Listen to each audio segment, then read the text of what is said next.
Hi, welcome back to Cinders. We're sending Cinders off to do her chores now so that she can have more time in the evening, because I think that would be beneficial, and that's how I like to do things. So let's see what happens. Off to work then. I'll start with my room. I swear it gathers the dust from the whole residence. I should also bring in some fresh flowers. My room may be just a repurposed storage, but that doesn't mean I shouldn't try to make it more cozy, right? Cinders, are you there? Cinders, where are you? I didn't know it was Sophia. Thought she had such a clear voice. Sophia, I'm in the broom locker. Oh, you're cleaning already? So considerate of you. But I'm afraid Mother has different plans. She wishes to see you immediately. She wishes to see me? Did she tell you what she wants? No, of course not. Why would she? And why would I want to ask in the first place? She looked rather angry, though. That doesn't sound good. I hope I'm not in some kind of trouble again. You really could have asked her, you know. I think you mistook me for one of those gentle, well-mannered, noble girls who care about others. Sorry to break it to you, but I don't. If you're in trouble, that means I get a free pass today. So I'm rooting for it with all my heart, sis. Sophia!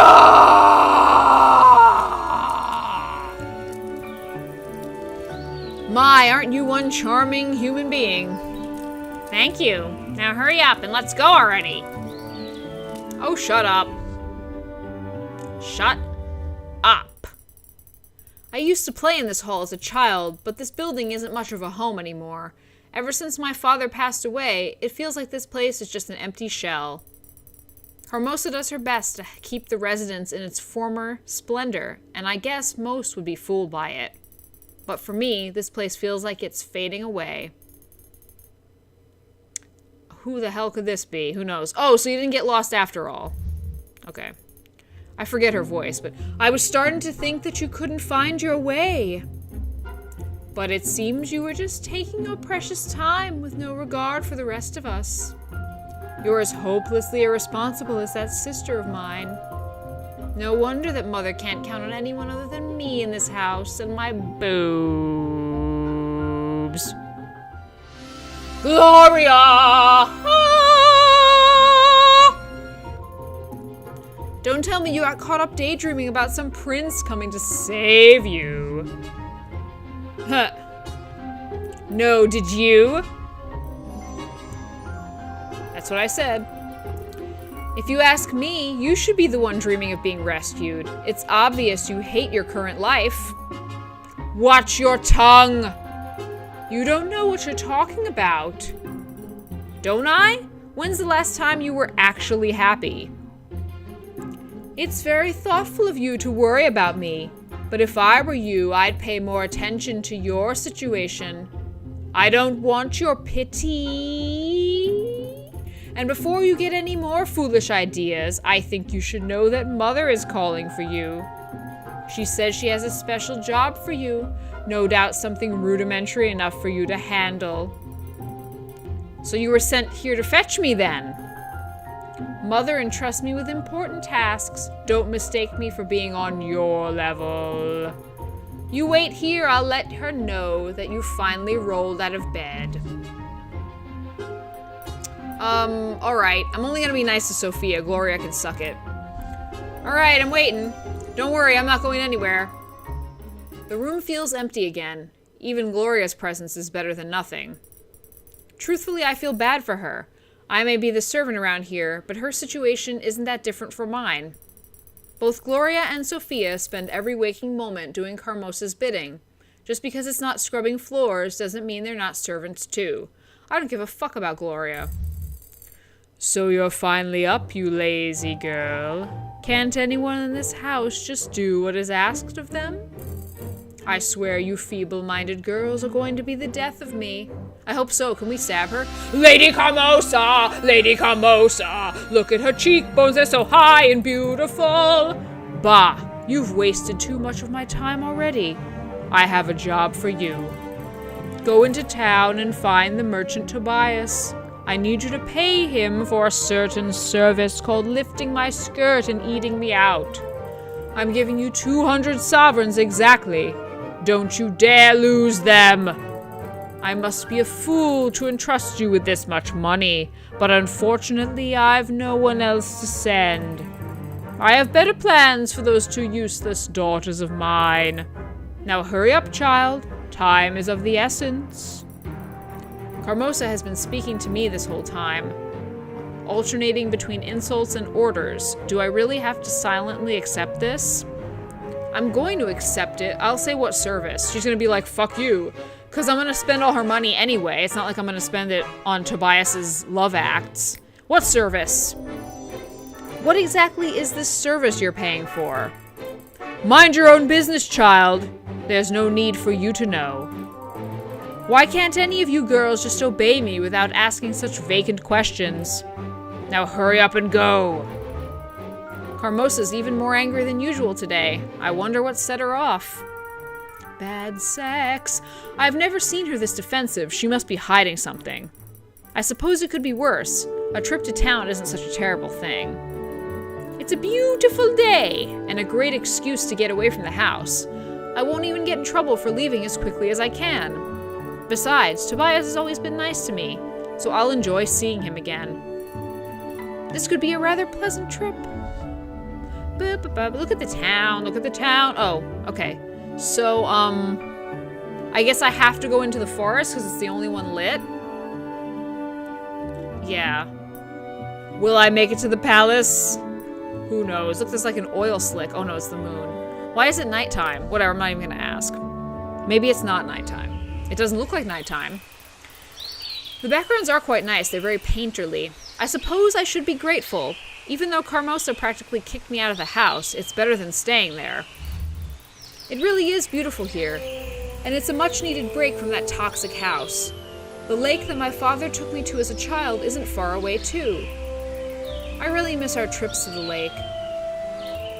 It would be nice to visit it again, if only for the sake of the memories. I wonder if I have enough time. Carmosa did tell me to hurry, after all. I'm gonna go to the fucking lake. Fuck Carmosa. Carmosa will yell at me when I get back, no matter what I do. It's impossible to please that woman. Well, then I suppose a trip to the lake wouldn't make a difference one way or the other. It's been so long since my last visit, and I do miss it. I'll go. Lake, lake, lake, lake, lake, lake, lake. I'm glad I chose to come. This place is just as beautiful as it was when Father used to take me here. As a child, I knew this place was magical, but I've outgrown fairy tales now. You didn't bring any bread.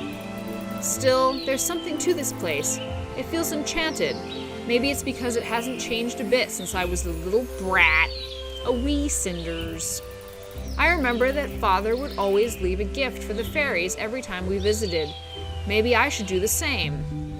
Yeah, I'm gonna leave a gift. I just don't know what, like her headscarf or some of her hair or some shit. I don't know. I'll leave her some coins.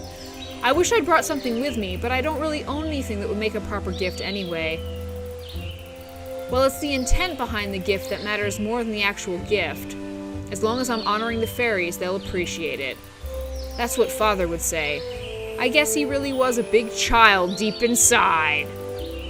I think I'll weave a wreath out of some of the flowers here. I'm sure the fairies would appreciate it. That's actually nice. Good job. It's coming along nicer than I expected. It's been such a long time since I did anything like this. It feels a little nostalgic. It's funny how when we grow up, we start rejecting things we consider childish, only to return to them later with great joy. I think I'll leave this wreath under that old oak. That's where Father always left our gifts when we came. I've spent too long here already. I need to get into town! Alright, can't go to the cemetery, going to town. Here I am, town!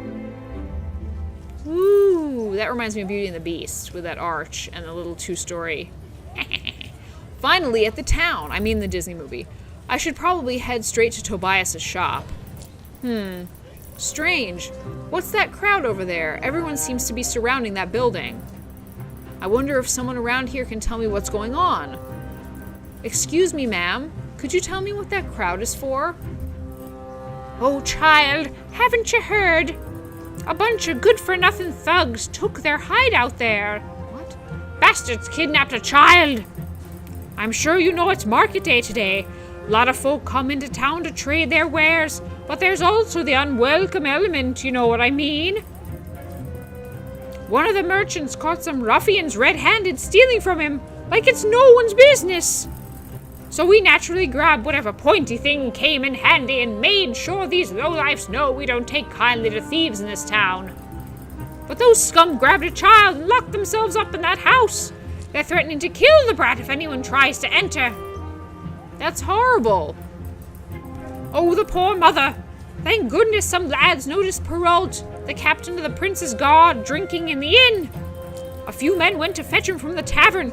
He grabbed that blade of his and went into the house without saying a thing. I wish that good-for-nothing husband of mine would be so brave, but he's only good for drinking and complaining, I tell ya. It's been silent like a graveyard in the night since the captain went in. Who knows what happened there? Oh, such awful times we live in. That truly is sad. Thank you for telling me. I hope that child doesn't get hurt. If the captain of the guard plans to fight, it's sure to be dangerous in there. Wait, everyone has stopped talking. Did something happen? Someone is coming outside. Is that the captain of the guard? The child is safe now. Someone get rid of the bodies. Perrault! Wow, did he just take care of an entire gang of bandits on his own? He acts like it wasn't even a big deal. He just disappeared without even waiting for any thanks. It feels as if he doesn't even care what anyone thinks of him.